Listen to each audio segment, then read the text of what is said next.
Fantastic is your name. Hello and good morning. Welcome to Moments of Grace. Time check is 5:01 in the morning. Today is a very beautiful Tuesday morning and it is the 28th day of July 2026. Magandang umaga po sa ating lahat. Ako po si Magnolia. And kaparty ko po ngayon si Kuya Elkin Damon. Sana po isamahan ninyo kami sa loob po ng isang oras at kalahati. Dito lamang yan sa Moments of Grace. Kamusta ka? Hello sa inyo. Galing po dito sa medyo rainy season ng Davao City, Philippines. Hello to you, Julix Barrias, Miranda S.A. and Oni Laris. And of course sa atin po mga minamahal na mga lolo at lola na nakikinig po katabi ang kanilang mga radyo. Hello to you, Mama Leals, friend. Kamusta ka? Ingat-ingat ka. And of course to Mama Luz Alag and Ate Nene Albania. Hello to you, Nanay Thelma Manreal. And of course to Pastor Elsa Banaag and Elisha. Alas 5:02 na po ng umaga. Konting energy naman dyan mga kamomen. Sa bilis-bilisan ng ating pagkilos. Alam niyo po ba kanina? Grabe. Kagabi. I prayed kasi nga hindi na okay yung tulog ko. 5 hours na lang, 6 hours na lang. Sabi ko, Lord, baka pwede naman pong mag-request. Gusto ko pong matulog ng mahimbing na wala pong iniinom na kung ano-ano. Alam niyo po ba, kagabi, grabe, sarap ng tulog ko. Natulog ako, I think, alas 8 ng umaga. Nagising ako ng mga alas 2. Straight yan, ha? 8, 9, 10, 11, 12, 1, 2, 6 hours pa rin. Pero straight, walang gising-gising. And then, pag tunog ng alarm ko, nakaidlip pa ako ng slide. Bigla ako nagpanik kasi parang hala, teka lang, hindi naman Sabado at Linggo ngayon. So anyway, I praise God at straight po yung ating tulog kanina. Alas 5, tres na po. Ano po yung breakfast natin? Nako, kami dito yung nag-uusap-usap na ano ka lang masarap na i-breakfast. Sabi ni Kuya Jomar, nako ate, wala tayong ganito ganyan. Sabi ko, okay, sige, kung ano na lang ang meron. Kung wala, edi magkape. 'Di ba? Mag-bread na lang diyan. Or kung ano man ang available. Wag po nating sisirain yung araw natin kasi merong mga bagay na wala ngayon. Ikaw din, habang ikaw ay naghahanda papunta sa iyong opisina, sa eskwela, or kung ano man ang iyong pupuntahan ngayon, minsan kasi hindi lang natin nakuha yung gusto natin or na-trigger lang tayo ngayong umagang ito. Nako, nasisira na po yung buong araw natin. Ganyan ba dyan? No? Hindi tayo pwedeng magpadala sa isang bagay lamang na tinapon ni Taning sa atin, natisod tayo tapos parang wala na, sira na po yung buong araw natin. Hindi po ganyan. In everything, give thanks. Be content with what we have. Kung hindi binigay sa atin, di hindi binigay.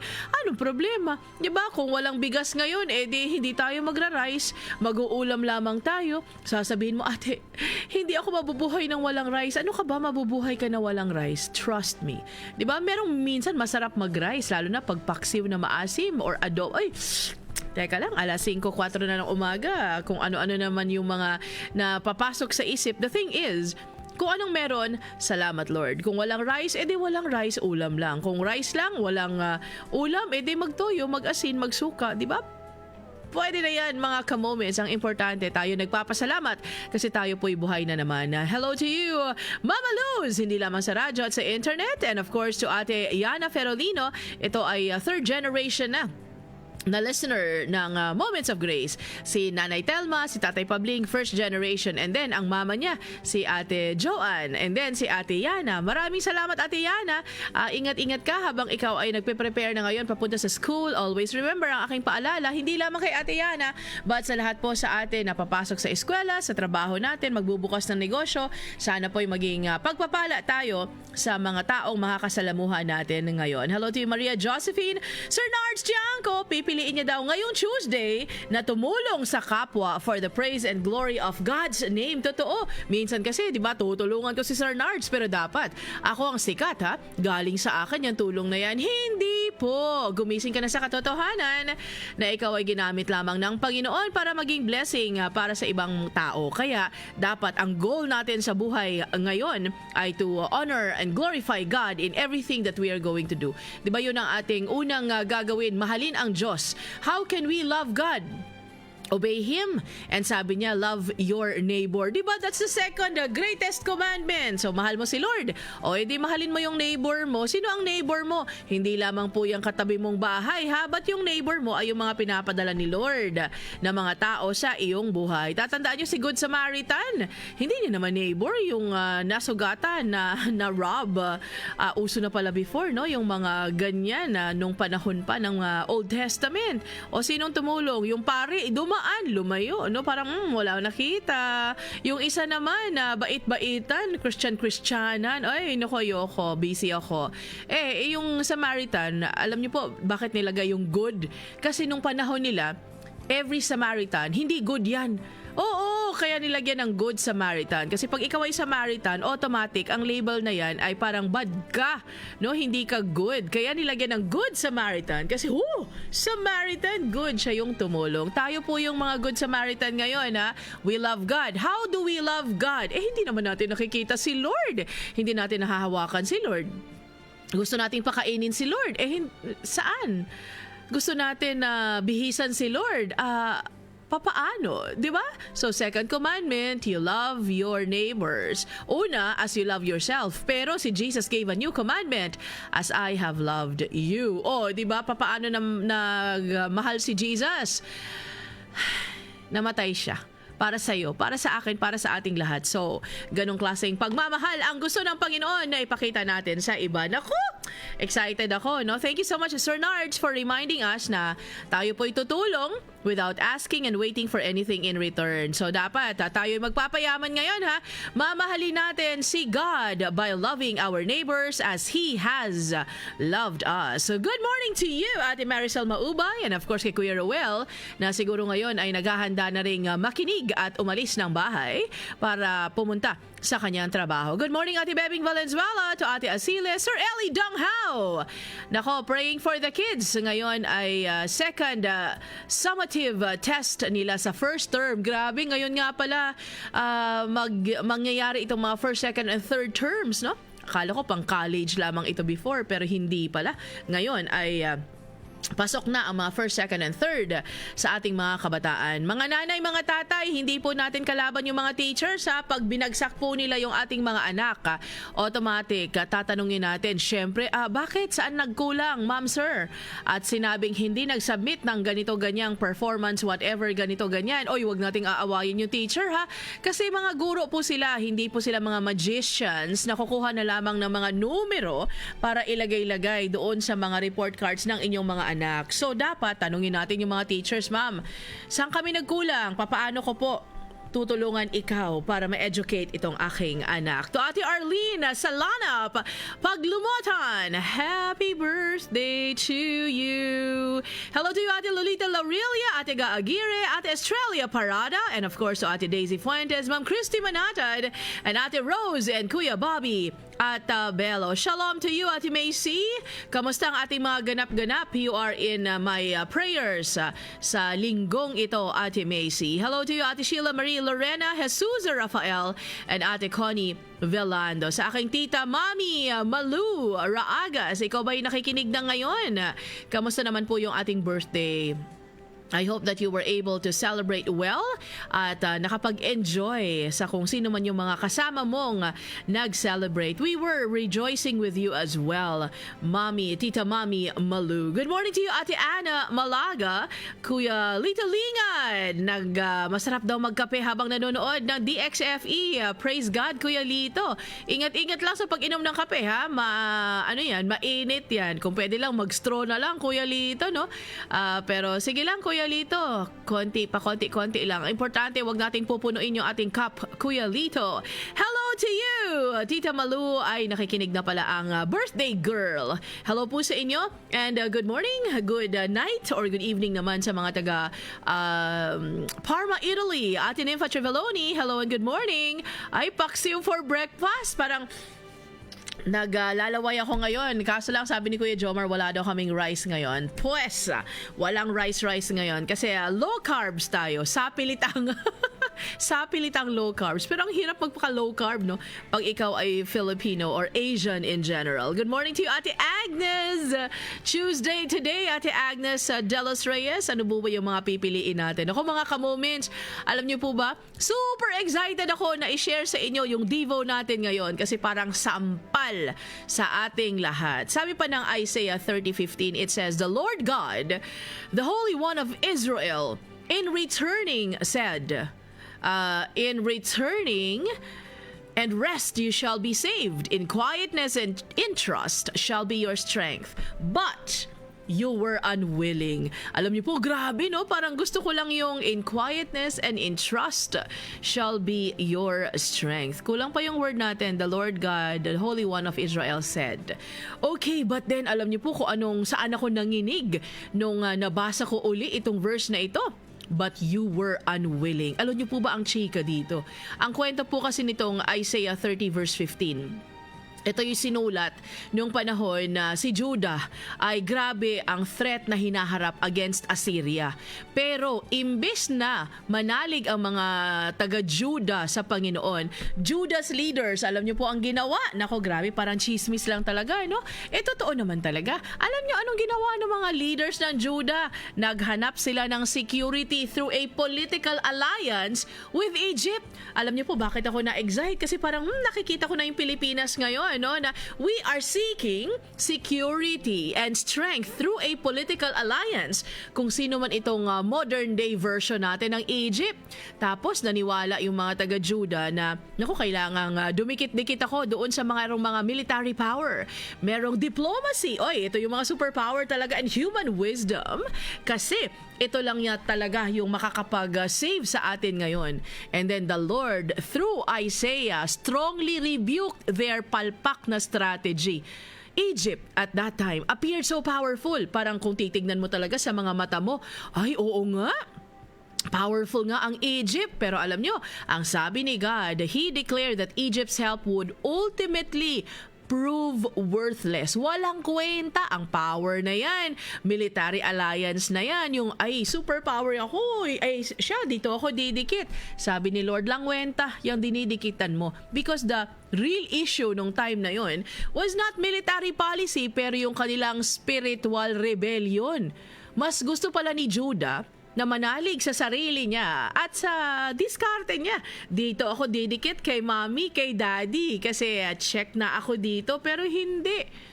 Imbes na maging reliant sila kay God, doon sila sa mga pinili nila. So ito yung background ng Isaiah 30 verse 15. Grabe, no? God tells His people na kung gusto mo ng victory, manalig ka sa akin, magpahinga ka, mag-enjoy ka, matulog ka, be dependent on me. At hindi doon sa mga taong iyong tinitingala. Pero ang ending ng verse, but you were unwilling. Ito talaga yung parang, huy! Nanginig yung aking kalamnan, but you were unwilling. So, ka-moments sa pagsisimula natin ang araw na ito ngayon. Oy, baka ikaw si Judah ngayon, ha? At meron ka ng mga tinitignan, ay, ito si ate.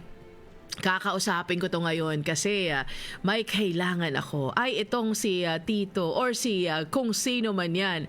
Ang sabi ni Lord, manalig sa Kanya, hindi sa wisdom mo, hindi sa power na mga taong pinaniniwalaan mong pwedeng makakatulong sa iyo. Kung hindi, doon tayo kay Lord. Pero ang warning, but you were unwilling. So alam na natin kung anong ending. Pag-uusapan natin yan mamaya. 5:40 na po ng umaga. Good morning, Ate Jessie ng Tamayong. To Ate Yoli, magandang umaga. Di ba ang ganda ng umaga, Ate Yoli? Kahit na medyo makulimlim, maulan-ulan, or super tagtuyot naman ngayon. Ako, whatever the season of your life may be. Ang ganda ng verse natin ngayon. Isaiah 30 verse 50. Namnamin mo na yan. Hello to you, Pastor Arnel Berdin. Diyan po sa may bukid, no? Naku, Pastor Arnel, sira-sira, no? Nag-landslide. Ay, landslide bang tawag dyan? Basta yung nasira yung mga roads.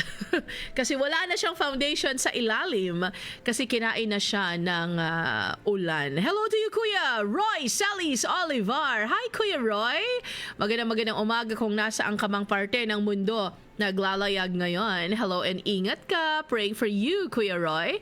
Good morning, Ate Celsa, to Ma'am Nineth, and of course to Ma'am Susan Manalo. Malapit na po ang pagtatapos ng July. Tinitignan kong kalendaryo ngayon, 3 araw na lang. August na. Anong ganap sa buhay natin?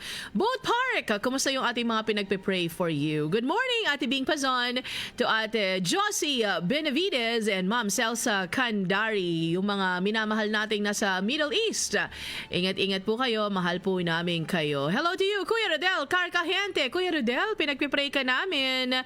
Kamusta ka na? I hope that all is well. Pastor Elsa Banaag, once again, good morning. And sabi pa ni Ate Jean Jaland, happy ako kayo sa feeling na nagiging blessing sa iba? Di ba ang sarap ng feeling na, uy, may nakakain ng pandesal dahil sa akin ngayon. Pero wag ka namang mangwenta na, huy, ikaw manlibre ka naman sa akin. Ako na lang yung lagi nalilibre ng pandesal. Hindi naman ikaw pinipilit. Di ba dapat kusa natin yan? Because ang unang commandment, love God.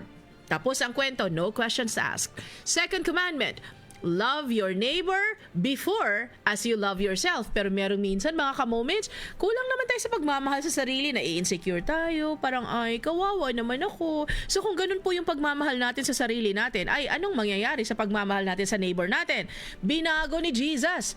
I'm giving you a new commandment. Hindi pa rin nagbabago ang top 1. Dapat love God. Tapos ang kwento, nothing and no one should go beyond number 1. Diba? Kasi number 1 na nga eh. So love God daw ngayon ha. Pero hindi mo naman nakikita si God. Hindi mo siya pwedeng pakainin. Hindi mo siya pwedeng librihin. Hindi mo siya pwedeng damitan. Hindi mo siya pwedeng gawa ng kung ano-ano. And alam nyo, sa totoo lang, hindi rin natin mababribe si Lord. Kasi tandaan, lahat ng meron sa atin galing sa Kanya. So doon po tayo babawi sa number 2. Love others as I have loved you. To the point na si Jesus ay namatay sa krus para dyan sa iyo, sa akin, sa ating lahat. So tayo ngayon ay titingin-tingin sa palibot. Naku, kanino kaya ako pwedeng maging blessing sa araw na ito? Good morning, Ate Joy Dayaday. Ate Joy, konnichiwa! Good morning sa'yo, Ate Joy. I am so excited sa mga ganap ng buhay mo. Ingat ka po. Good morning also to Ate Rhoda Balzomo. Ate Rhoda, welcome back ha. Second day mo na. Before, wala ka ring absent pero nagpahinga.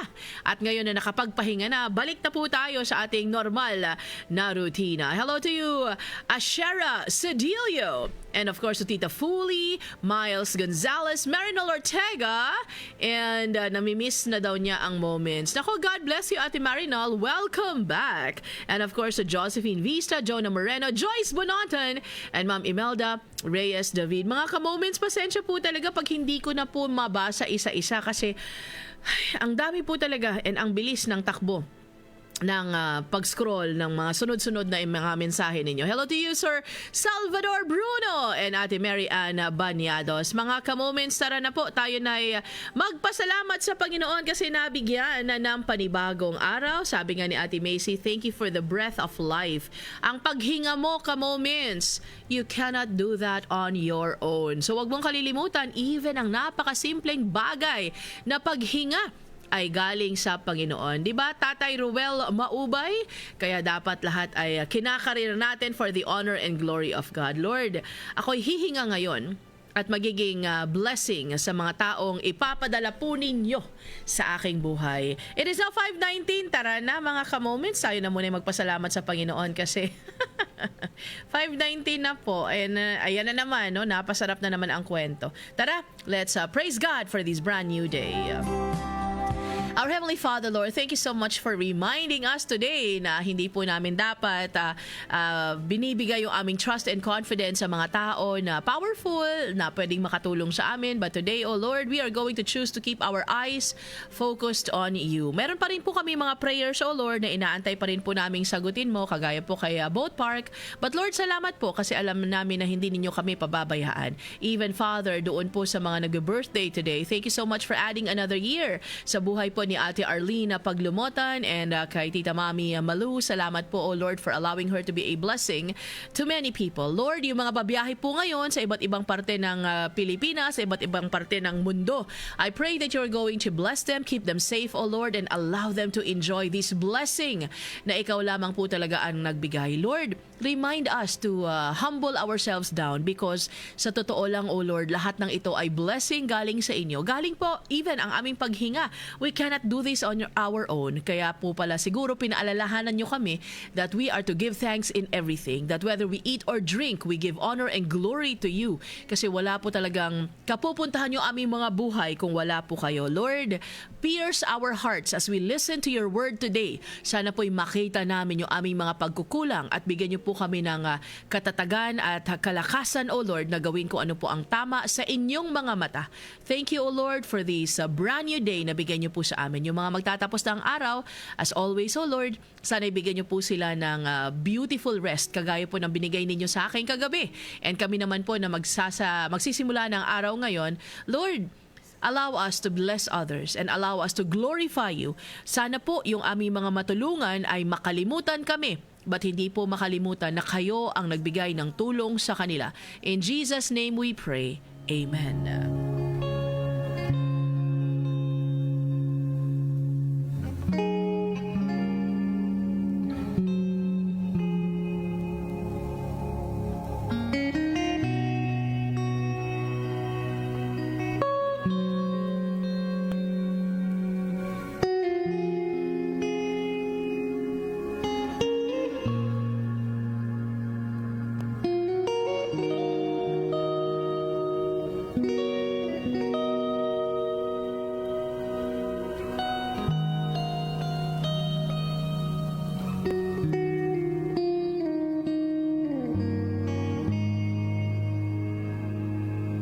Sa tiyang kaibuti ng ating Panginoon, magtatapat sa habang panahon, maging sa kabila ng ating pagkukulang, biyaya niya'y patuloy na laan. Katulad ng pagsinag ng gintong araw, patuloy siyang nagbibigay tanglaw. Kaya sa puso ko't damdamin, katapatan niya'y aking pupurihin.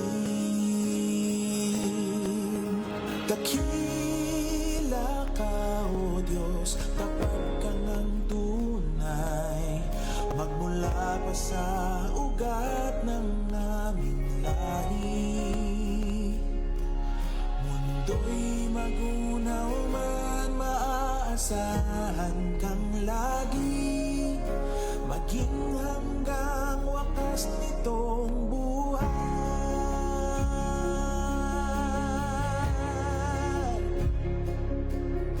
Kaya, O Diyos, ika'y aking pupurihin, sa buong mundo'y aking awitin.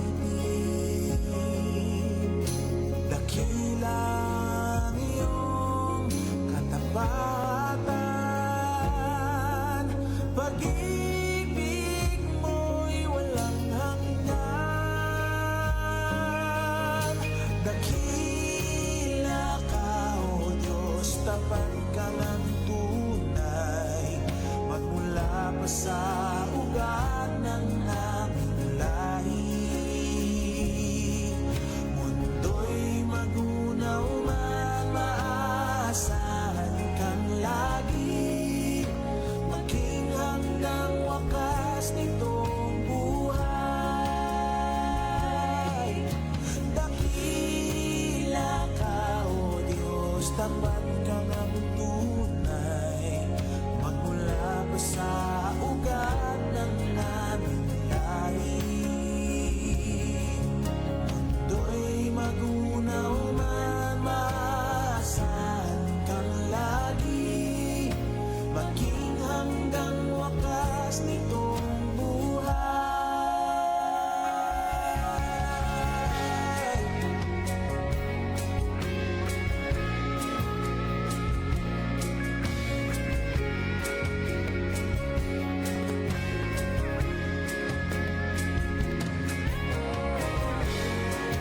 Dakila,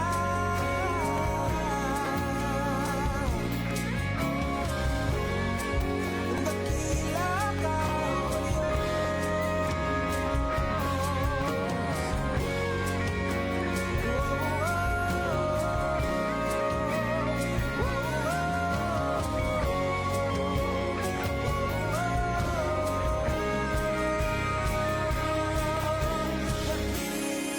dakila ka, O Diyos, tapat ka ng tunay, magmula pa sa ugat ng aming lahi.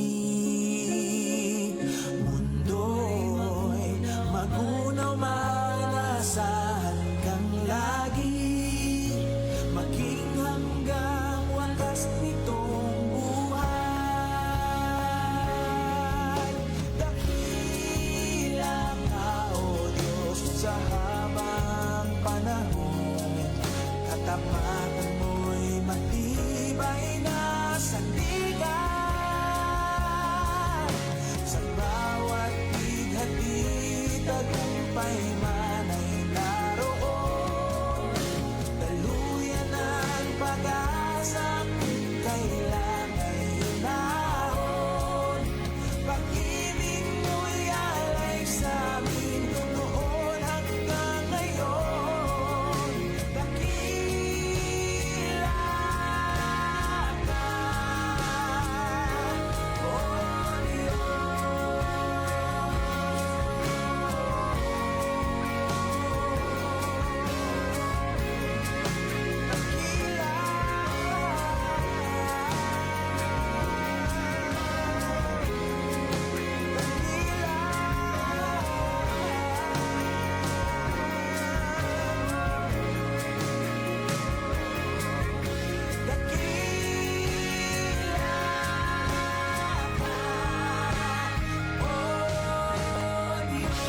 Grabe, ang gandang pabaon para sa iyo at para sa akin ngayon na kahit na ano ang mangyari, He is faithful and true. Kagaya ni na Teacher Bell.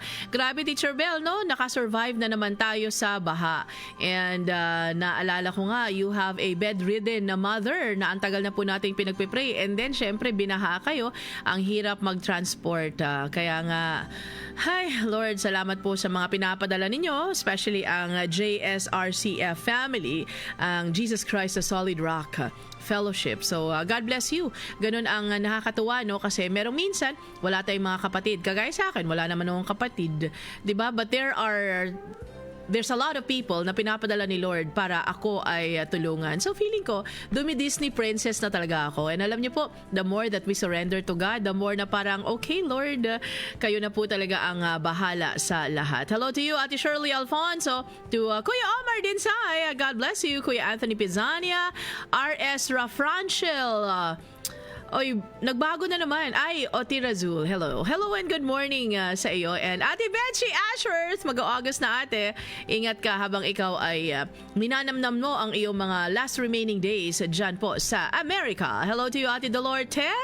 And to Janet YDC, a blessed Tuesday sa ating lahat. Good morning to you, Ma'am Sheila May Camelotes, Ate Helen Grace Alabado, and of course to Ate Mila Pascua. Naku mga ka-moments, puntahan na muna natin yung ating Devo for today. Isaiah 30 verse 15 says, "For thus said the Lord God, the Holy One of Israel, in returning and rest you shall be saved, and quietness and in trust shall be your strength. But you were unwilling." So kanina po, sinimulan na natin yung background. Nanalig ang mga taga-Juda sa power and might ng mga Egyptians. Pero feeling kasi nila, nako, didikit ako dito kasi ito yung makakatulong sa akin. Pero ano ang sabi ng verse? In returning and rest, you shall be saved. Returning means repentance. Kasi nga sila, papunta na sila ng Egypt. Doon na sila hihingi ng tulong na, oy, bossing sir, Pharaoh, president, whatever. Tulungan nyo naman po kami. But then God, the Holy One of Israel, said, in returning and rest, you shall be saved. Alam ng Panginoon ang ganap sa buhay ng mga taga-Juda noong panahong yon. And alam ni Lord syempre na sila ay nagbabalak na talaga na pumunta at humingi ng saklolo sa mga powerful na mga Egyptians. Kasi sila yung merong military might nung panahon na yon. Sila yung mga kumbaga superpowers talaga. Pero sabi ni Lord, return. In returning, ibig sabihin na magbalik loob tayo sa Panginoon. Ikaw na medyo lumihis-lihis ng landas, ako na lumilihis ng landas paminsan-minsan, nire-remind tayo ni Lord na, oy, bumalik ka na, Magnolia, masyado ka ng malayo. Ikaw na nakikinig ngayon sa radyo o sa internet, alam mo naman ang iyong ginagawa. The Lord is reminding us, in returning and rest, you shall be saved. So bago in-address ni Lord yung political problem ng Judah, inuna niya muna yung puso ng mga taga-Judah. Hindi niya muna binago ang kanilang circumstances. Kasi alam niyo po bakit? Kasi pag binigyan ng solusyon ni Lord ang problema natin, pero yung puso natin is still not right with God, sa susunod na bagyo, baha ng buhay natin, ako, madadala na naman tayo. Kaya inuna ng Panginoon yung puso, returning and rest, you shall be saved. Nakakatuwa si Lord, no? Na kaya niyang bigyan ng solusyon ang problema ng Judah nung time na yon, yung kanilang political problem, yung kanilang security, kaya ni Lord na bigyan ng solusyon yon. Pero inuna ni Lord ang repentance. Inuna ni Lord na, oy, magbalik loob muna kayo sa akin. Mag-rest kayo sa akin and you shall be saved. Hindi sinabi ni Lord na, sige Magnolia, ito yung problema mo, laban tayo. Go lang tayo ng go, walang susuko. Laban ang laban. Diba, dito po ako nanggagaling sa susuko lamang tayo sa kagustuhan ni Lord. 'Di ba? Pero yung sa mga laban ng buhay natin, we don't need to fight harder, strategize better. No, parang Lord, okay. Kayo na po ang bahala. If this is your will, suko na po ako sa will mo. Pero habang hindi pa sinasabi ni Lord na, tara, uwi na, patuloy pa rin tayo sa laban ng buhay natin. But then, Isaiah 30 verse 15 is so clear. God does not want us to fight harder. He does not want us to strategize better or build stronger defenses. Ano ang gusto ng Panginoon? Bumalik tayo sa Kanya. Magpaka-Disney princess na tayo, mga ka-moments, because resting is admitting that, Lord, matutulog ako? Hindi ko na kaya yung mga problema ko. I am not able to find solutions sa aking mga problema. I'm going to rest in you. Hindi ito basta-basta tulog lang, mga ka-moments, pero ito yung tulog talaga na, Lord, ikaw na po ang bahala. Can you imagine when you are resting, you're laying down, you're closing your eyes, and the activities ng iyong brain ay wala na dyan. Di ba? Magpapahinga ako, Lord. Iiwan ko yung problema ko today. Matutulog ako, bahala ka na po bukas. When we rest, we stop all attempts to find solution sa ating mga problema. You cannot control everything. I can't. Kaya nga importante ang tulog. Sinasabi ng mga doktor, pag tayo daw ay medyo doon na sa malapit ma-depress, isa sa mga unang gamot na binibigay, pampatulog. Kasi kailangan pala natin ng brain talaga na mag-rest. So ikaw, kaya big deal sa akin yung pagtulog ko kagabi. Karang grabe talaga si Lord, parang pinaalala sa akin itong verse na ito ngayon, no? For the first time in so long, I was able to sleep soundly na walang iniisip, wala talaga lahat, no? And then here comes Isaiah 30 verse 15. When we talk about resting, it is ceasing or stopping from being so self-sufficient. Minsan kasi, ang galing natin, ang talino natin, kaya ko to. Ako pa, kaya ko yan. Hanapan ko yun ang solusyon and kaya ko yan. But then, God is reminding us today, in returning and rest, you shall be saved. Ang daming mga pressures na ating pinagdadaanan ngayon, ka-moments, and it is never going to end. Habang tayo ay buhay, meron talagang mga problema, meron talagang, Lord, tuition fee, Lord, pangbayad sa mortgage ko, Lord, pangbayad ng sasakyan ko, Lord, pangbayad ng ospital, Lord, pang ganito ganyan, Lord, sana magkabalikan kami, Lord, sana ganito. Ang daming mga pressure, even sa trabaho natin, mga ka-moments. May mga maling desisyon yung mga boss natin, may mga maling desisyon yung mga leaders natin. Okay, sana kung sila lang yung mag-suffer, damay tayo. Damay pamilya natin. And this is so stressful. Kasi parang bakit hindi mo nakikita yung nakikita namin, and marami na nga kami nagsasabi sa iyo na hindi pwede. Pero ayaw pa rin makinig sa atin, mga ka-moments. What can we do? Sometimes we stress over things that we are never in control of. And when pressure comes, the natural tendency is for us to work harder, run faster, do more. Pero ang invitation po ni Lord sa atin ngayon, that we have to do the opposite. Come back to me, rest in me, trust me. Can you imagine? aligaga ka ngayon. Takbo ka ng takbo. You're like a headless chicken running. You don't even know where to go. Pero ngayon, alam mo na kung saan ka dapat pumunta. Alam mo na ang kailangan mong humingang malalim. Exhale. Lord, I've done what I could, and your word is so clear today. I need to come back to you, to rest in you, and to trust you. And yun yung ating gagawin. Ka-moments, I do not know what is this that you are so busy about. Pero alam niyo po, si Lord ang bahala. Balik ka na sa Kanya. Hindi ibig sabihin na tayo ay tumalikod kay Lord, no? At bumalik sa Kanya. Balik na tayo sa Kanya na sa presensya niya na lang na, Lord, I want to rest. I do not know what to do anymore. Maiilit na po yung bahay ko. Lord, my daughter, my son needs to stop going to school because wala talaga kaming pang tuition fee. Lord, ikaw na po ang bahala. So go back to what Isaiah 30 verse 15 says, For thus said the Lord, the Holy One of Israel, in returning, you shall be saved. So balikan natin ang in quietness and in trust shall be your strength, but you were unwilling. Hello to you, Ate Georgie Monteverde. Iyak ka lang kay Lord, ate. Nobody understands your tears more than God. Hello to you, Gilbert Buenavista, Ate Hilda Licong, and Edmar Cabalquinto. Ika'y maranasan, pagkilos mo'y aking naranasan, pagkat sa'yo ko lang natagpuan ang tunay na kagalakan. Nais kong ika'y maranasan, tibok ng puso ko'y ikaw lamang, kaya't ngayon bukas at kailanman, pagsamba ko'y iaalala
Walang hanggang sasambahin. Kahit na tayo sana ay binabaha, binabagyo, or kung ano man yung mga unos ng buhay natin, we can still say, I am not going to stop praising you. And alam nyo, the only time that we can do that is when we fully surrender everything in the hands of God. Yung mga bagay-bagay na of course pinaghirapan natin, sayang. Sino na ba naman ang hindi manghihinayang?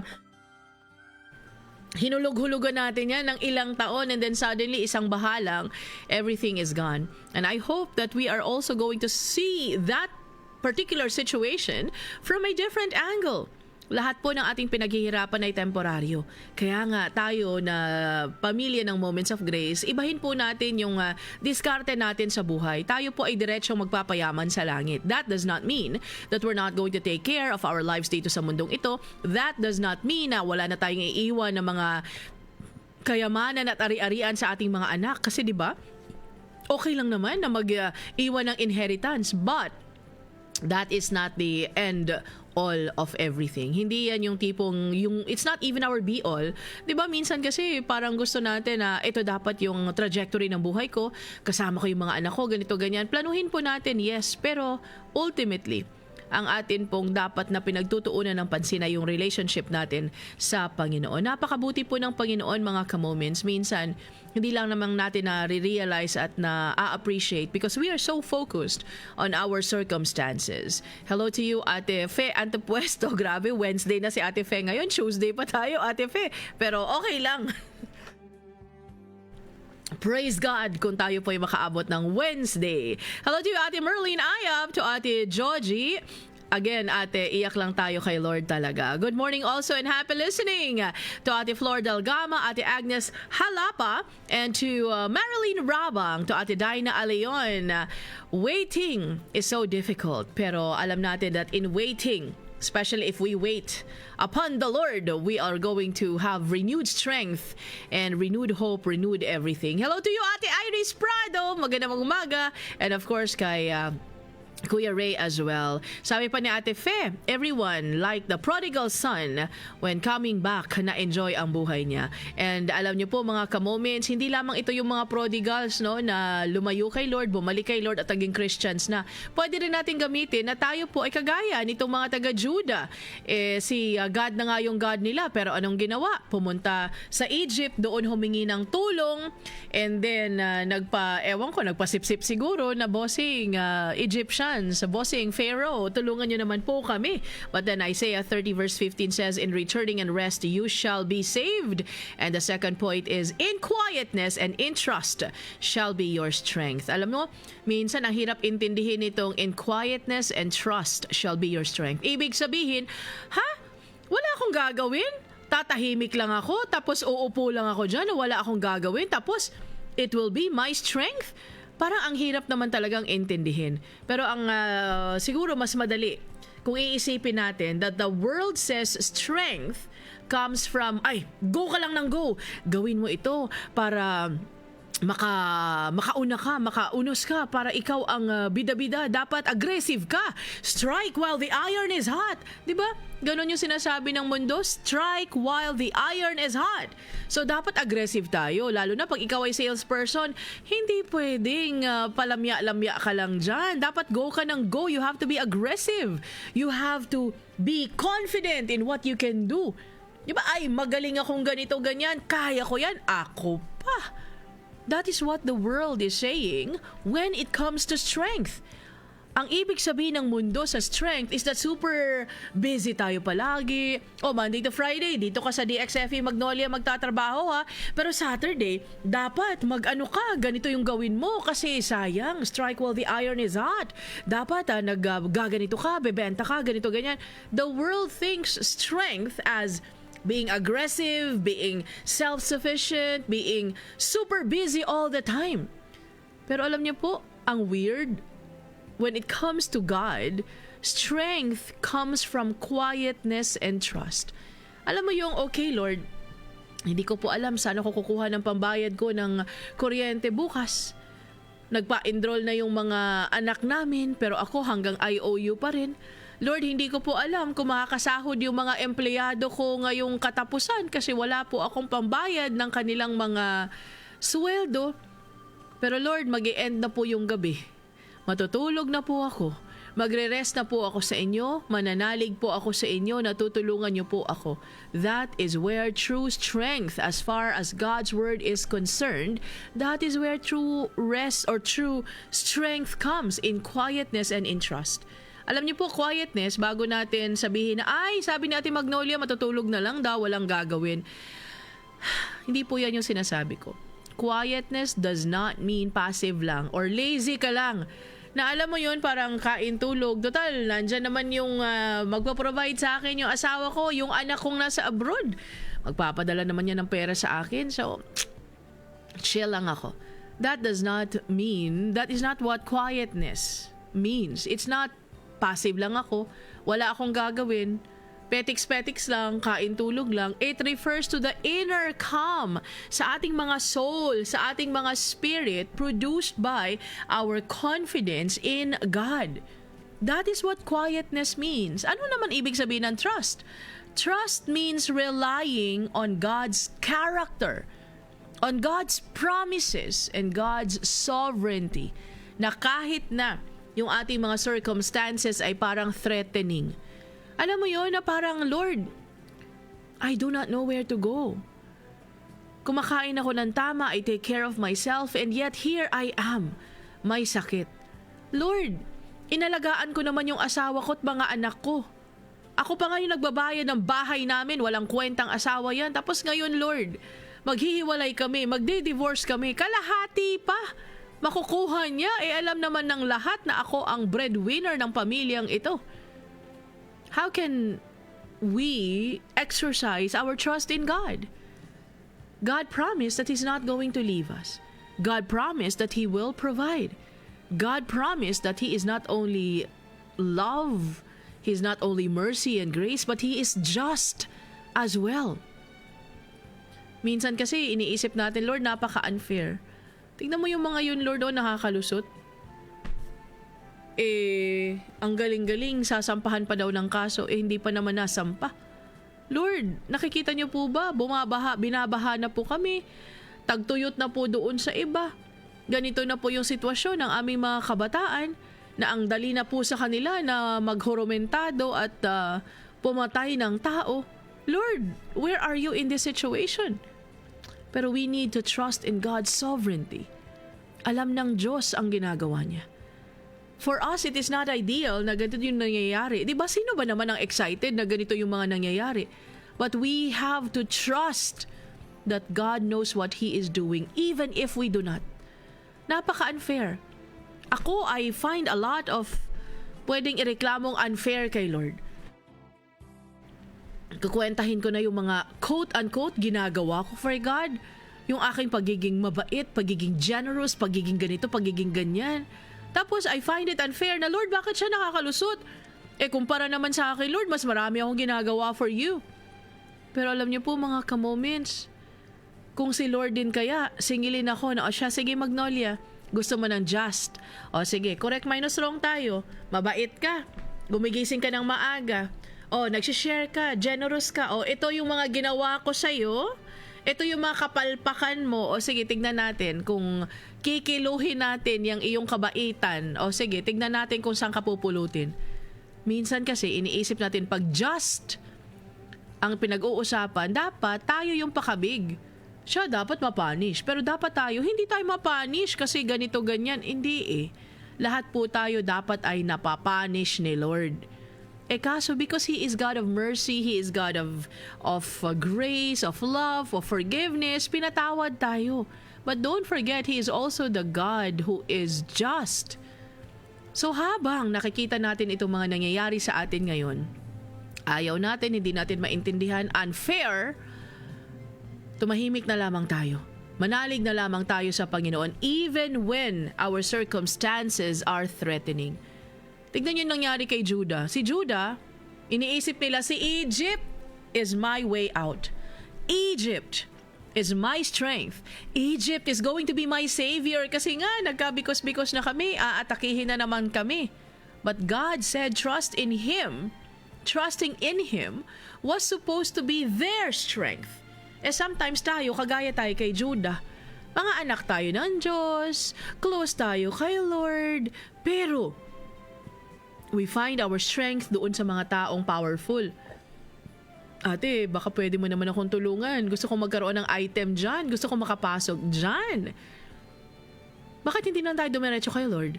Sabi ni Lord sa Judah that in quietness and strength shall be your strength. Gaya dito sa DXFE, ang dami kong gustong lapitan na ate, baka pwede naman. Ate, support ka naman. Pero alam niyo po, pinapaalala ni Lord palagi that He is our God. He is our provider. Not only dito sa DXFE, but sa pamilya mo rin. Nakailang taon na ang anak mo sa kolehiyo? Hanggang ngayon ba? Gagraduate na lang siya. Isang SEM na lang or isang term na lang or whatever that may be. Konting kembot na lang. Ngayon ka pa ba magdududa sa provision ni Lord? Don't you find it kinda, forgive the word ha, pero kinda idiotic na nagpapanik tayo ngayon? The Lord has been providing all this time. Alam niyo po, ako din po ganyan. Kaya nga sometimes I need to be rebuked by God. Hindi sometimes, all the time. I need to be rebuked by the word of God. Kasi minsan ako din na ate, tita, mami, daddy, kuya, tito, baka pwede naman. Yung mga yan na nilalapitan natin, si Lord lang din naman ang humipo sa kanila. If the Lord is sovereign, if the Lord is true to His word, na He will really provide, o didiretso na lang ako kay Lord na, Lord, alam mo na po ang ganap, Lord. July 28 na po ngayon, Lord. Diba, bakit pa tayo mag-worry when in quietness and trust, it will be our strength. If you want to be a strong believer, and I am telling this not only to you but to me as well, if we want to be a strong believer, we do not need to be the loudest, the busiest, and the most impressive. Kasi ganun minsan ang labanan. Oy, pare, reunion ng mga pastor. Oy, saan ka na ngayon nag-work? Ay, dito ako sa napakababang church ng ganito-ganyan. Oy, ilan na yung members mo? Ay, mga 10 lang kami. Ay, ikaw pare, kamusta ka? Ay, okay naman ako, pastor. O, ilang members ka na ngayon? 35. So, lalong na insecure yung isa. O, ikaw, no? Ito yung bida-bida talaga na, anong church ka na? Ilan na yung members mo? Siya kasi yung pinaka-impressive. Mega church na ako, pare. Diba yung mga gano'n, nakakalimutan natin that the loudest, the busiest, and most impressive are not those who are the strongest. Kaya kung nilagay tayo ni Lord sa 5 lang yung member, pag-pray mo na madagdagan because the harvest daw is plentiful, diba? Kulang lang yung workers. Lord, willing po kaming mag-work. Kayo na po ang magpadala. Si Lord naman talaga yung magpapadala. Ka-moments, we do not need to pretend that we are so strong na, ay, mag-i-invest ako ng ganito kasi I need to provide for my family. Tama naman talaga. Pero you're not the ultimate provider. It is the Lord. And before you go on investing, ako medyo, sorry for the word ha, pero medyo tanga talaga ako sa aspetong yan. Sa aspetong yan, naku, literal na ganda lang talaga yung ambag ko. Kasi hindi po ako marunong mag-business. Nag-usap nga kami nung kailan ba yun? I think Monday or Friday. Kasi pag November, many Novembers ago, malapit kasi kami sa sementeryo. So usap-usap kami na tara para naman may konting libangan tayo sa November 1. Maglagay tayo sa labas ng table, benta tayo doon ng mga kikiam, squid ball, tubig, soft drinks, yung mga ganyan. Tapos, syempre, ako, sige. Kanya-kanya ng station, kumbaga, isang table lang, pero share. Siya, sige, magpapayaman tayo. Pero dapat pag kung anong kinita natin dyan, bigay tayo sa DXFE. Okay naman yan. Totoo, given talaga yan. So, nagbenta na nga. Hindi ko alam, naasar pala sila sa akin. Lumabas lang nung I think it was Friday or Monday ba yun? Basta one of our lunches. Kasi sabi nila, pero wag na natin isali si Ate Maggie kasi ang ginagawa ko pala, hindi ko naman iniisip pag may nakita akong mga men in uniform, yung mga army, mga pulis, mga bombero, tinatawag ko. Naalala ko naman tinatawag ko. Oy, tara, baba po kayo. Oy, sige, libre yan. Tapos nagtitinginan na pala silang lahat na parang, ayan na naman siya, lilibrehin na naman niya. Paano yung negosyo namin, yung mga ganun. Wala akong kwenta talaga. So, huwag kayong makikipag-business sa akin kasi wala akong kwenta. Ibibigay ko lahat. Tapos sabi nila, medyo masarap daw ako magluto. So magne-negosyo kami. Tapos hindi naman pwede kasi hindi ako marunong mag-budget, kasi puro ganito yung ingredients ko, tapos hindi ako marunong mag-price. So walang kwenta talaga ako. Kaya nga, sa lahat ng bagay, ganda lang yung ambag ko. So ako, dito na lang ako sa likod ng microphone kung saan ako pwedeng gamitin ni Lord. Ikaw ka moments, you know your strength also. You know what you can do and cannot do. Huwag mo nang ipilit. Kasi merong minsan, we really try to prove na kaya natin. Hindi naman pala pinapagawa ni Lord sa atin. And so, we invested on a lot. We opened businesses. We opened this and that. Only to find out that that is not what God wants us to do. Nagsimula kasi yan sa sobrang ingay ng mga puso natin na hindi na natin nagagawa yung sinasabi ng Panginoon sa Isaiah 30:15, "In returning and rest you shall be saved. In quietness and trust shall be your strength." Kasi kailangan talaga nating gawin ang mga bagay na feeling natin ay dapat nating gawin. Trust means we rely on God. And Judah relied on Egypt. Ikaw, saan ka nagre-rely ngayon? Kaya tayo anxious, kaya tayo ang dami nating mga mental health issues because sometimes we operate in panic and not in trust. Hala, mag-end of the month na, ano nang gagawin ko? Sana ko kukuha ng ganito, ganyan. So, hindi na tayo nakakapag-pray. I need to do something already. So, aligaga na tayo, hahanap na tayo ng mga kung ano-ano, nagpapanik na tayo, imbes na tayo ay nananalig sa Panginoon. Am I driven by fear or by faith? Bakit ko ba kailangang i-prove yung sarili ko? Kailangan ko ba talagang i-prove yung sarili ko? Kailangan ko ba talagang linisin yung pangalan kong dinungis-dungisan nila? Alam nyo, minsan, no, if they throw dirt sa atin, bago natin sila balikan, no, parang, huy, ang kapal na mukha mo, ikaw din, grabe ka pa, mas grabe ka pa sa akin. Pero alam nyo po, isipin natin, baka yung dirt na tinapon sa atin ay may konting katotohanan. Baka 50-50 nun. So if that is the case, hayaan mo na sila. Wag na tayong, let's not try to prove ourselves. If you are in need of something, do not be afraid. Have faith. Alam ko po that that is easier said than done. Kasi ako din minsan, alam ko naman na dapat I should operate on faith. But sometimes, human as I am, meron din akong mga nakakatakot. Lord, anong petsa na, hindi pa rin dumarating. Pero alam niyo po, have faith that the Lord is sovereign. He promised He will provide, He will provide. Pero tandaan mo, minsan nagdedesisyon tayo na hindi natin sinasangguni kay Lord. Gusto talaga natin ng mga latest na mga phone, na mga model 2026. Yung afford lang ng budget natin is $1999. Ang layo ng disparity. Ang kaya ng pitaka mo, $1999. Gusto mo yung 2026, o di nagkabikos-bikos yung buhay natin.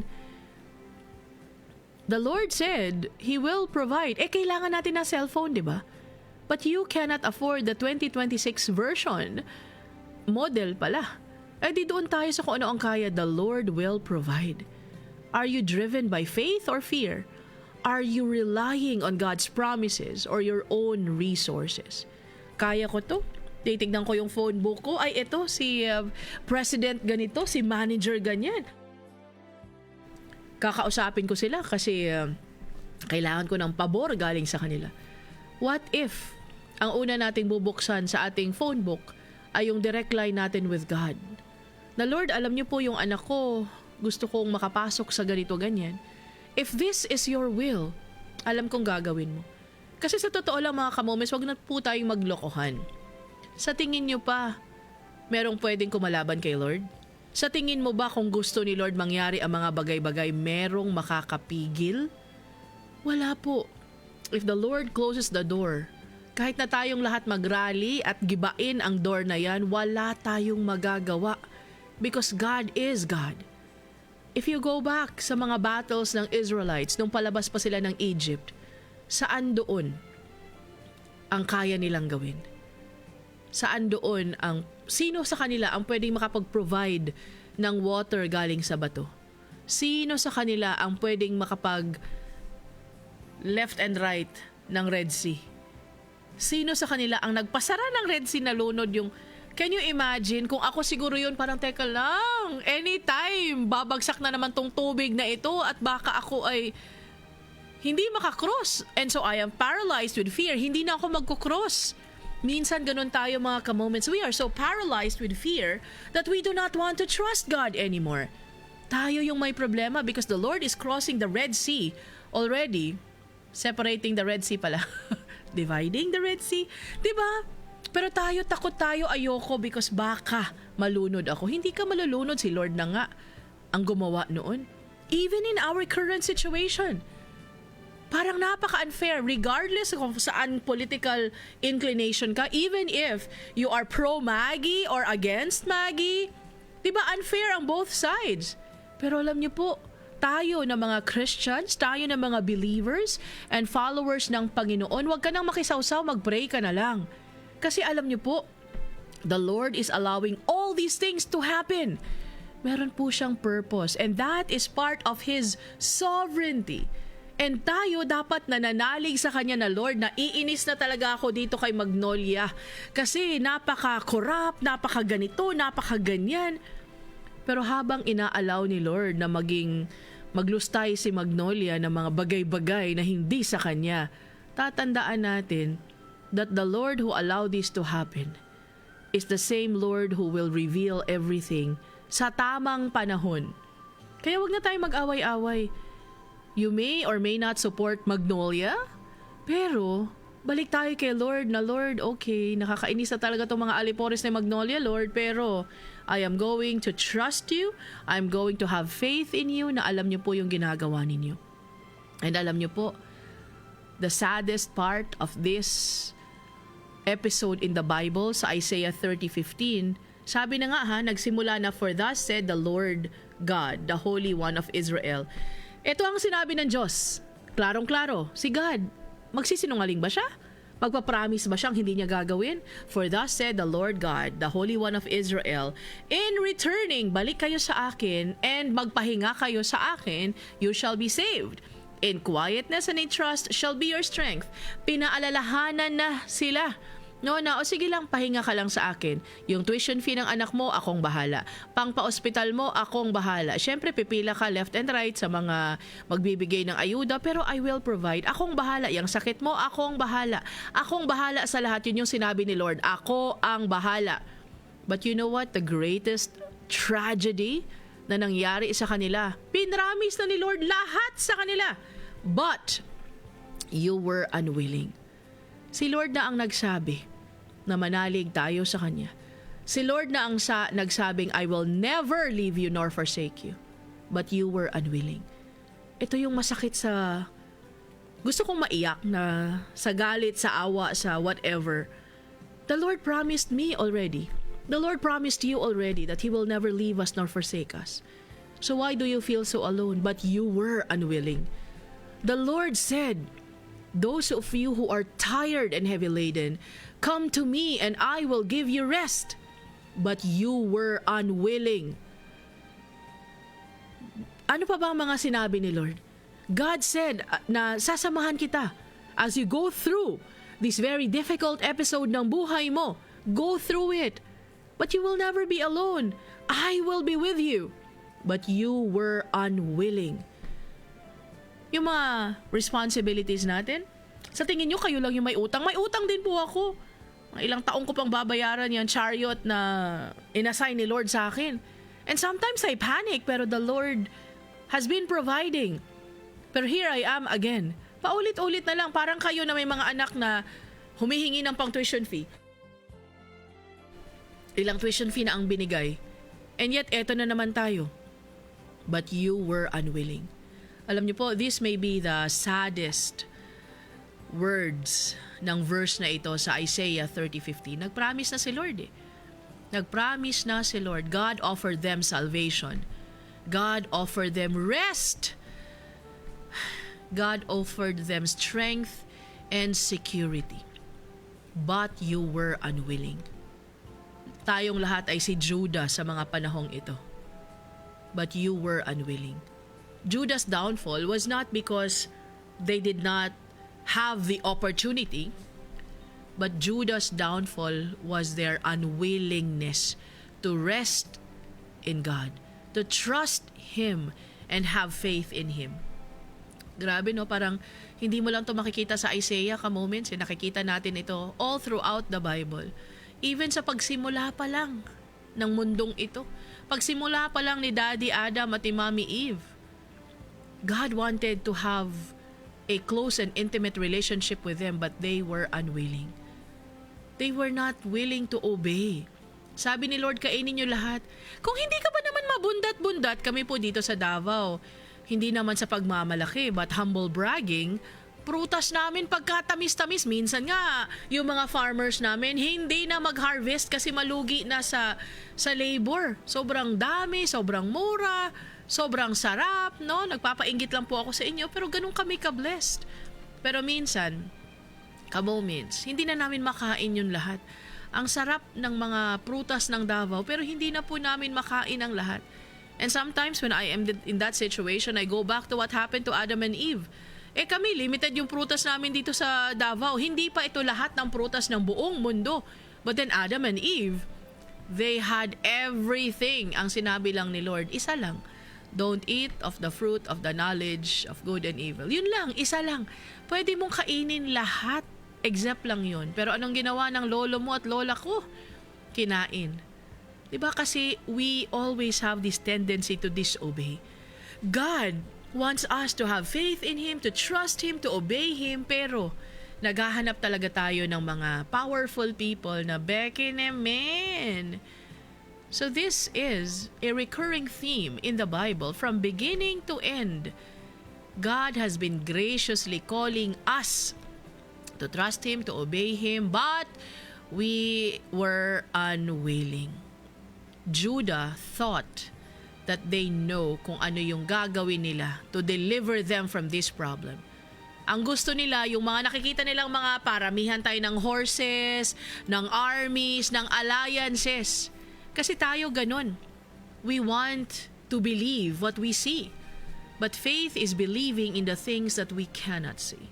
Faith is believing in the God whom we cannot touch. Hindi natin siya pwedeng hawakan, hindi natin siya makita. Kung gusto mong makita si Lord, pwede ka nang mauna sa langit. Kung gusto mong makita siya.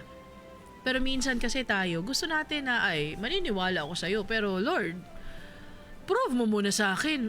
Sino ka? Who am I to demand that God proves Himself first bago ako maniniwala sa Kanya? Remember ka-moments, hindi tayo kawalan kay God. Pero pag si God ang nawala sa atin, ako, isang malaking kawalan. We do not owe, God does not owe us anything.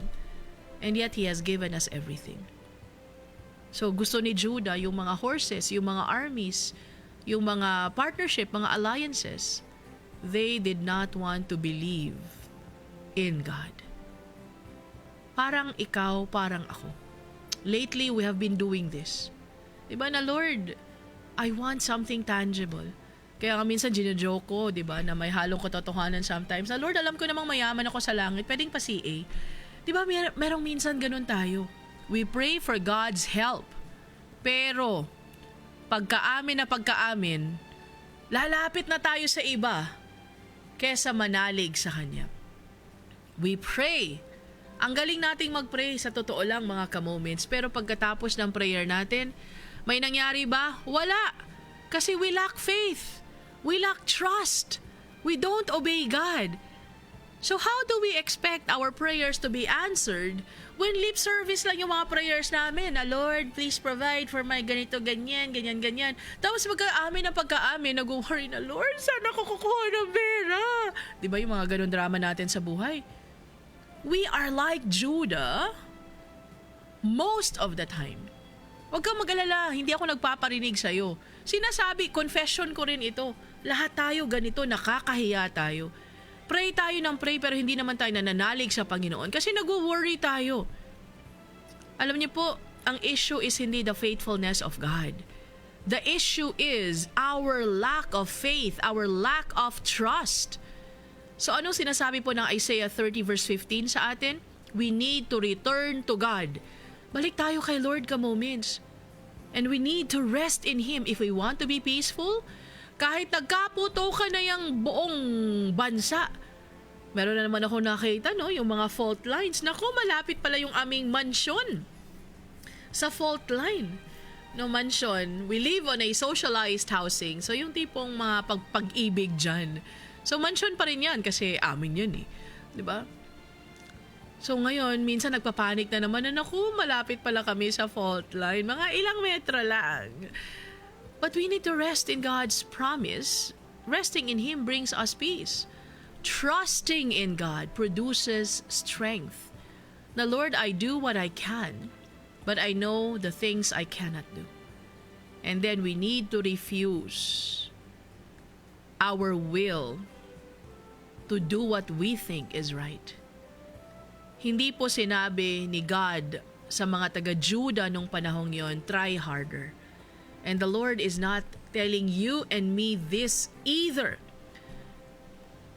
Ang sinasabi ni Lord sa atin is, return to me.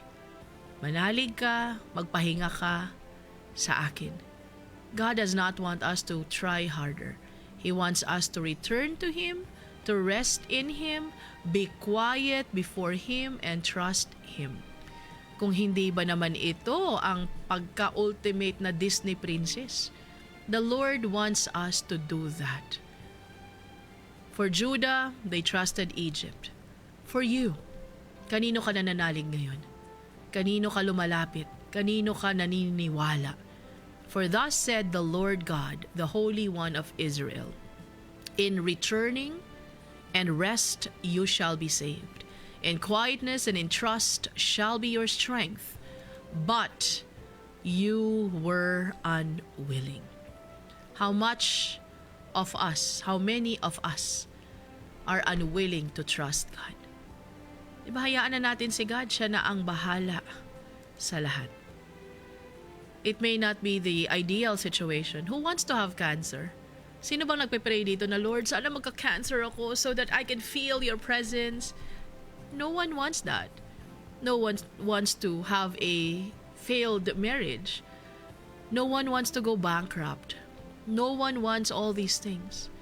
But if God allows these things to happen, He will provide. As long as we put our faith and our trust in Him. Hello to you, Dr. Elsie Gagabe. God bless you. And to Ate Conch Saheki. Na wag na po tayong maggaling-galingan mga ka-moments. Hindi po tayo magaling. Magaling ka kumpara sa akin. Magaling ako kumpara sa kanya. Pero wala pa rin po tayong alam. Kaya wag na tayong manalig sa mga bagay na gusto nating gawin kasi feeling natin ito yung kaya nating gawin. Sabi nga ni Dr. Elsie Gagabe, sometimes we are paralyzed with fear. Hindi na tayo makamove forward kasi takot tayo. What if as I cross the Red Sea, what if pag-cross dyan, ay wala, bumalik agad ang tubig. Eh, hindi naman ako marunong lumangoy. O, nandyan na naman tayo. If God allows something to happen, He is going to be with us. Diba? Kaya GGB tayo, gulo-gulo buhay. Kasi magaling tayo.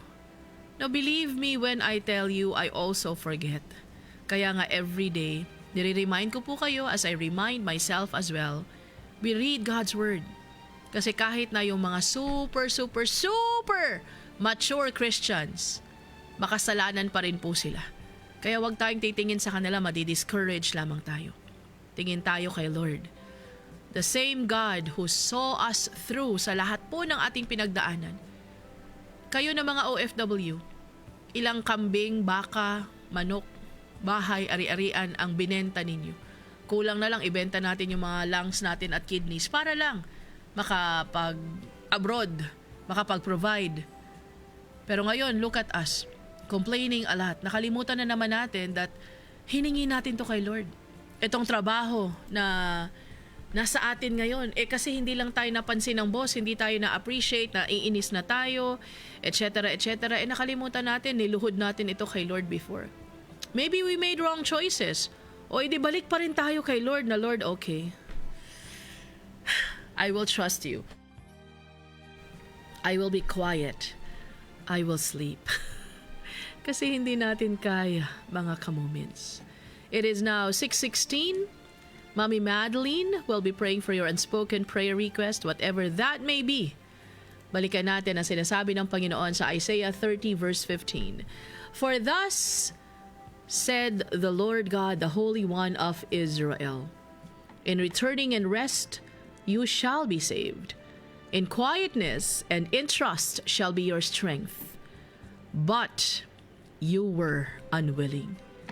Let us pray that we are not going to be unwilling children of God.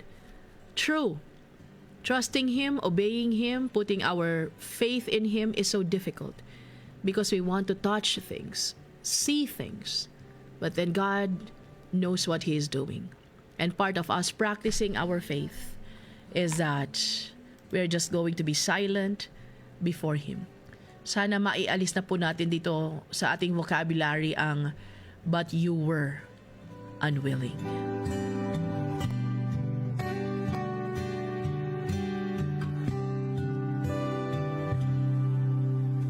Kaya ko bang ibigay ang lahat kung sa sarili hindi na sapat?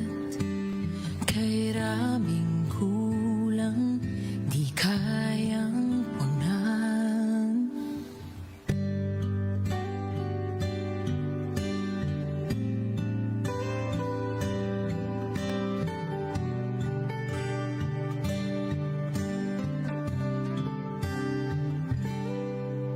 Laging sinusubok ang pusong pagal, ngunit umahapaw yung pagmamahal. Kay raming kulang ang iyong pinanang. Ngayon pa ba magdududa? Katapatan mo ay subok na. Ramdam ka sa ng hangin, tanaw ka sa bilyong mga liwanag ng buwan at araw ay patunay na ika'y dakila gaya ng ipon sa kalangitan. Bawat kailang ay tutugunan.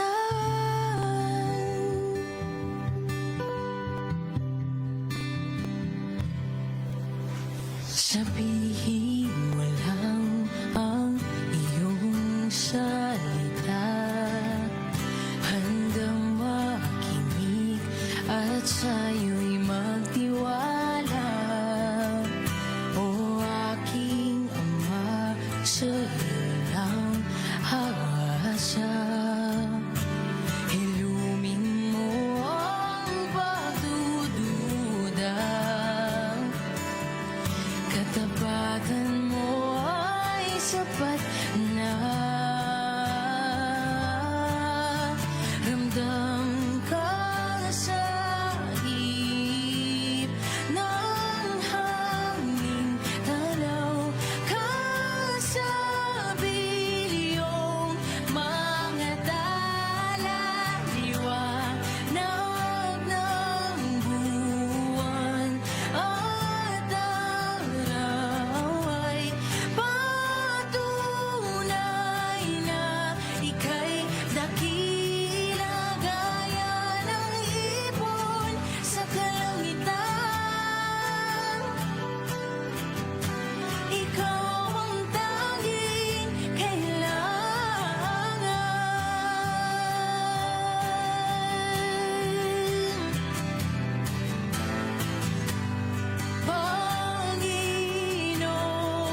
kailangan.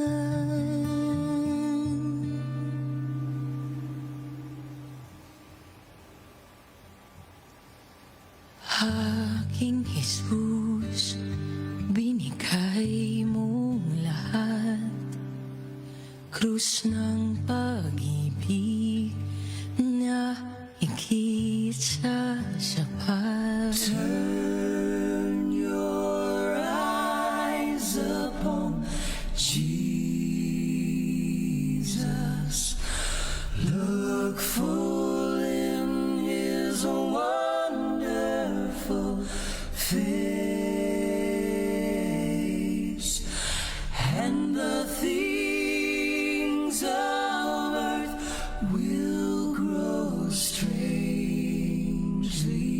dim in the light of His glory and grace.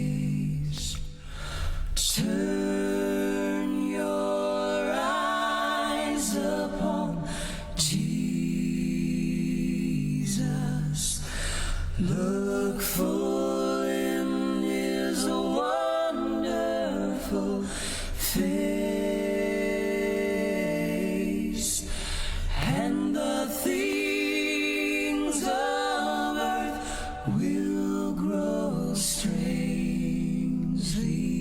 dim in the light of His glory and grace. Our Heavenly Father, Lord, maraming salamat po sa inyong paalala sa amin sa umagang ito. Lord, we confess it is so difficult to do. It is so difficult, O Lord, to exercise our faith, to trust You, to rest in You, because kami po, O Lord, gusto po talaga namin na meron kaming pinanghahawakan. Gusto po namin sigurado kami palagi sa amin mga kailangang at dapat na gawin. But Lord, today, You have reminded us that we are to go back to You. We need to have faith in You, trust You, and trust Your sovereignty as well.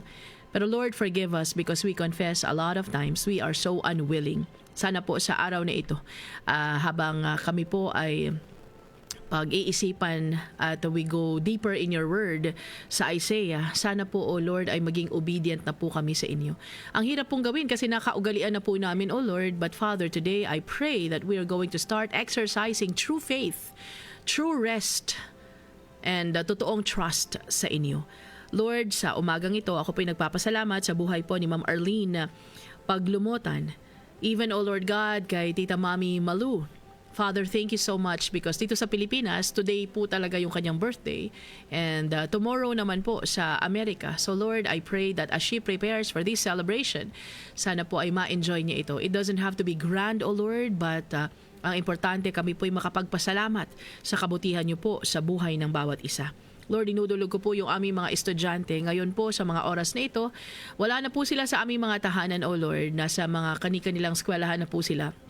And Lord, as parents, we are so afraid because there's a lot of bomb threats, a lot of mga saksakan. At Lord, I do not understand why things are happening the way that they are. But Father, I pray that You're going to protect our kids. Lord, alam naman po namin, we are not going to fool ourselves into believing na kahit na sino po ang aming ilagay sa pwesto, Lord, things are not going to get better. Because You have said in Your word clearly that in the last days, mas lalala po yung aming mga problema. Kaya Lord, as You protect our children, I pray na mamulat na rin po kaming lahat, O Lord God, at gawin po namin yung aming mga dapat na gawin para po maipakilala ang aming mga anak, ang aming mga pamilya sa Panginoong Jesus at magkaroon po sila ng mga personal na relationships with Him. Lord, I also would like to pray for Ma'am Arlene. Salamat po sa inyong patuloy na pagpapagaling sa kanya. Lord, even po sa pamangkin na ni Ate Grace na si Jeriel, sana po, O Lord, ay ma-approve na yung kanyang visa para naman po siya ay makapunta na ng Australia. Lord, ako'y nagpapasalamat sa buhay po ng aming mga pastor, especially those who are serving in the mountains. Lord, ang hirap po ng buhay doon. Kami nga po na mga spiritual frontliners na nasa syudad, nahihirapan po kami. Mas lalo na po yung mga IPs namin, yung mga pastor namin na nasa mga bundok-bundok. Lord, I pray that You're going to protect them. As what You have clearly said in Your word, hindi po babalik ang Panginoong Jesus hanggat hindi po nakakarinig ang lahat. So Father, as we go to the mountains, as we go to the offices, to wherever we may go, Lord, sana po ay bigyan niyo kami ng kalakasan at katalinuhan. And Father, remind all of us today that sharing the gospel is not only for those spiritual frontliners because lahat po kami ay nautusan. So Lord, I pray that we are going to obey you even if kami mapahiya. Even if kami natatakot baka kami ay ma-reject. That should not be our problem. Ang amin pong dapat pagtuunan ng pansin ay maipakilala po ang Panginoong Hesus sa bawat tao na makilala po namin ngayon. Lord, I also would like to pray para po sa anak ni Ate Melinda Agbay. Finally, O Lord, next week na po ang kanyang pre-board. We have been praying for this for quite some time already and the day is just around the corner. So Father God, I pray that you're going to prepare him as well. Ako'y nagpapasalamat, O Lord, sa kabutihan niyo po sa buhay po ni Tita Fully. Thank you, Lord, for healing her back. Salamat po sa mga provisions na bigay niyo po sa kanya. Lord, sometimes yung kawalan po namin ng pera is a lesson in humility para po sa amin. Because Lord, sometimes ang hirap pong tumanggap, honestly, ng tulong galing sa iba. But that speaks about the pride that we have. And pride should not have a place in the heart of your children because kami po ay wala naman talagang kakayanan. Apart from you, O Lord, there is really nothing we can do. I pray continually for Pastora Leia Valerio. Salamat, O Lord, sa inyo pong patuloy na pagkilos sa buhay niya. Even kay Mami Leia Gubal. Lord, salamat po sa mga doktor na tumitingin sa kanya. Even kay IJ, O Lord, thank you for allowing him to be the primary caregiver ng kanyang mama. Lord, I pray for Mami Leia. I pray, O Lord God, that you're going to touch that particular part ng kanyang katawan na nangangailangan po ng inyong supernatural na pagkilos, O Lord. Salamat, Father, because we can trust you. Despite the situation we are in right now, we don't understand, we do not have plans of understanding because we know na hindi naman po namin kayang maintindihan, kayo na po ang bahala sa lahat.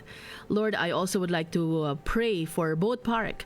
Salamat, Father, because meron na po kayong mga sinasagot na ibang prayers, pero hindi pa po lahat-lahat. But Lord, we are willing to wait. Thank you, O Lord, because we know that your timing is always perfect. Calm us down. Remind us to trust you, to have faith in you.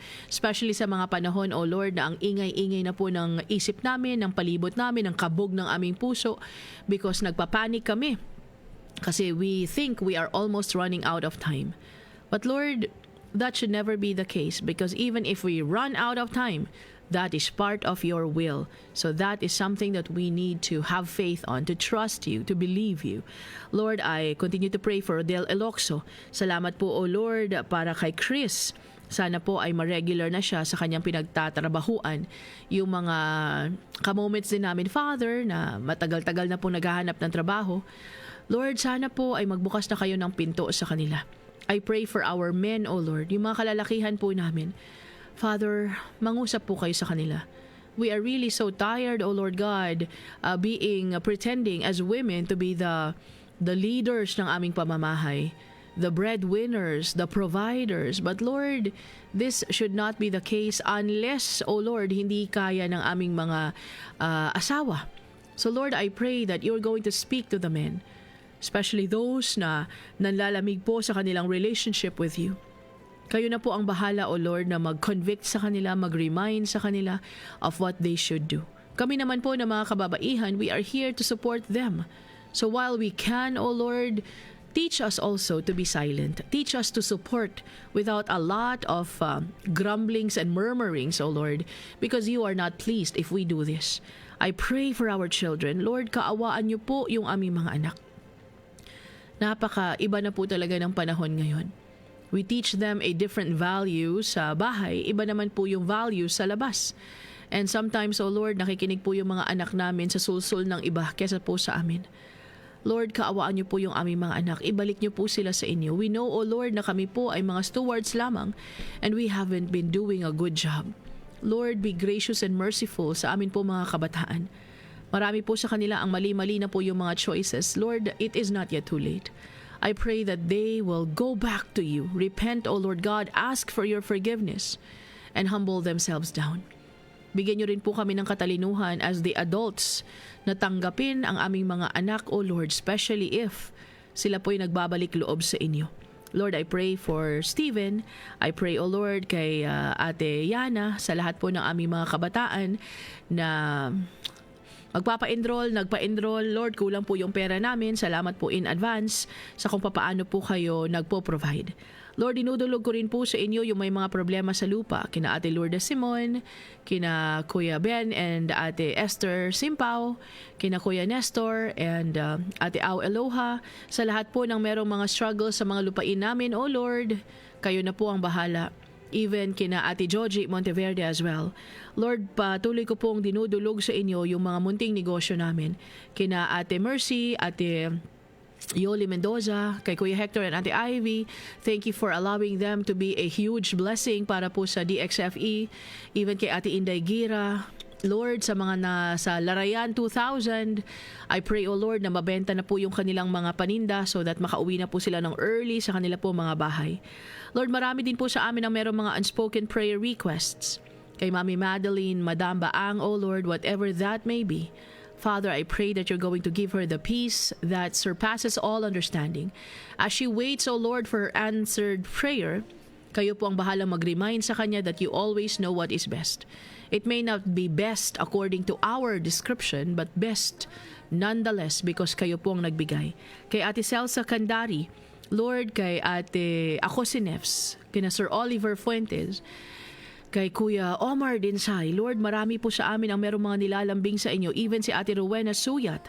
Father God, I pray that you are going to meet us at the center of our needs. Kay Ma'am Vilma May Fuentes, Lord, you know what her desires are.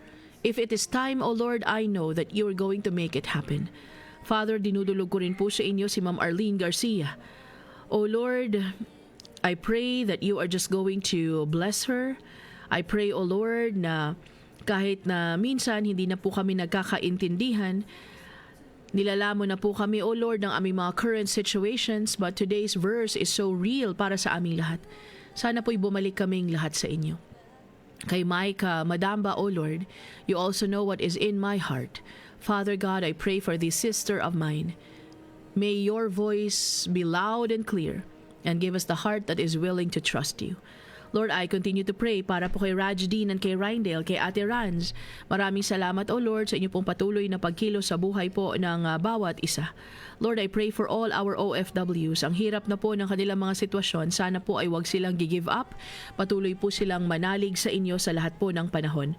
Kay Ate Jessie, O Lord, sa kanyang upcoming operation, salamat, Father, because you have provided for her needs. I pray for wisdom sa mga doktor.